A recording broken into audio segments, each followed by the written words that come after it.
सावंतवाडी येथील जानकीबाई सूतिगृहाचे डॉक्टर राजेश कुमार गुप्ता हे आपल्या 32 वर्षाच्या सेवेनंतर सेवानिवृत्त होत आहेत. यानिमित्त भाईसाहेब सावंत आयुर्वेदिक महाविद्यालयाच्या वतीने त्यांचा जाहीर सत्कार करण्यात आला.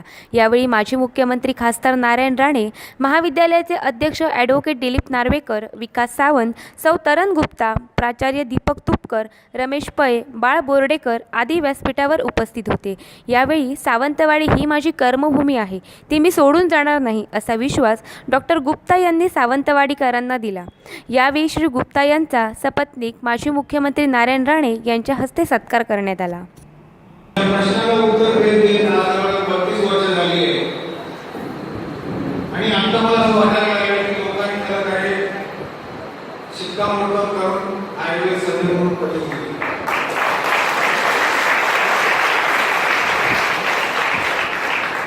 आणि ह्या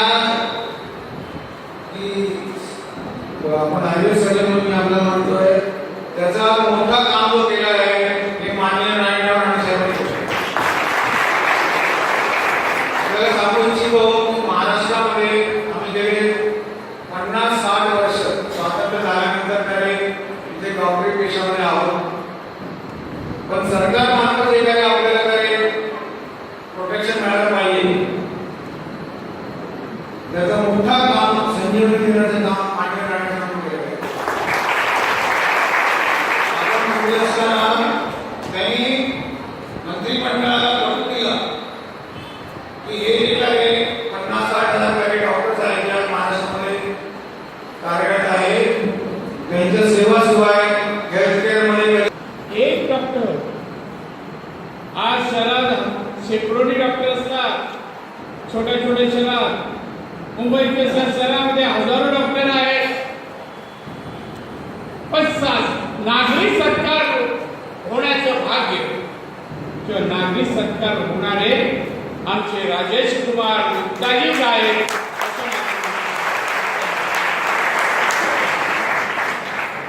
गुप्ताजी यांचं वाचन झालं थोडं व्यक्त येत होतं ऐकायला. एक डॉक्टर म्हणून त्यांनी केलेलं काम आणि कार्य त्याचा अनुभव सांगतो. हे सर्व ऐकल्यानंतर, भाषणे ऐकल्यानंतर आणि त्याने केलेल्या कामाची आज अनेक माझ्या मित्रांकडून, डॉक्टर मित्रांकडून जी माहिती मिळाली, खरंच हे डॉक्टर म्हणजे मी म्हणेन रुग्णांच्या हृदयातील देवतुल्य व्यक्तिमत्व आहे अशी माझी समज आहे, अशी माझी भावना आहे. डॉक्टरांनी केलेली सेवा खरं म्हणजे एक सांगतो तुम्हाला, हा सत्कार जो होतोय त्याच्यामध्ये सत्कार या शब्दामध्ये काही भावना आहेत, विचार आहे, त्याच्यामागचा काही उद्देश आहे. हा सत्कार माणसाचा होतो का, गुप्ताजी नावाचा आहे का, त्यांनी केलेले काम, कार्य, सेवा किंवा माणुसकी जी दाखवली त्याचा सत्कार अशी माझं म्हणणं आहे. आणि म्हणून त्याने कोणत्या प्रकारचं काम केलं, कार्य केलं याची माहिती आज वेगवेगळ्या वक्त्यांनी दिली. अनेक डॉक्टरांनी यापासून बोध घ्यायला पाहिजे. सत्कारातून बोध घेतला जातो. सत्काराची भाषण नुसती ऐकणं म्हणजे मनोरंजन नाहीये. सत्काराच्या भाषणातून ज्या व्यक्तीचा सत्कार होतो, ज्या व्यक्तीचा सत्कार होतो त्याच्या अंगातले गुण जे आहेत, जे ज्या गुणाची प्रशंसा, कौतुक या ठिकाणी आज झालं.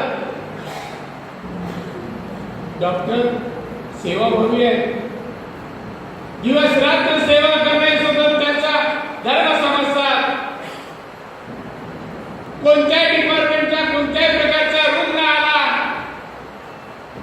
तर त्याला सेवा देणं त्यांचं काम समजतात.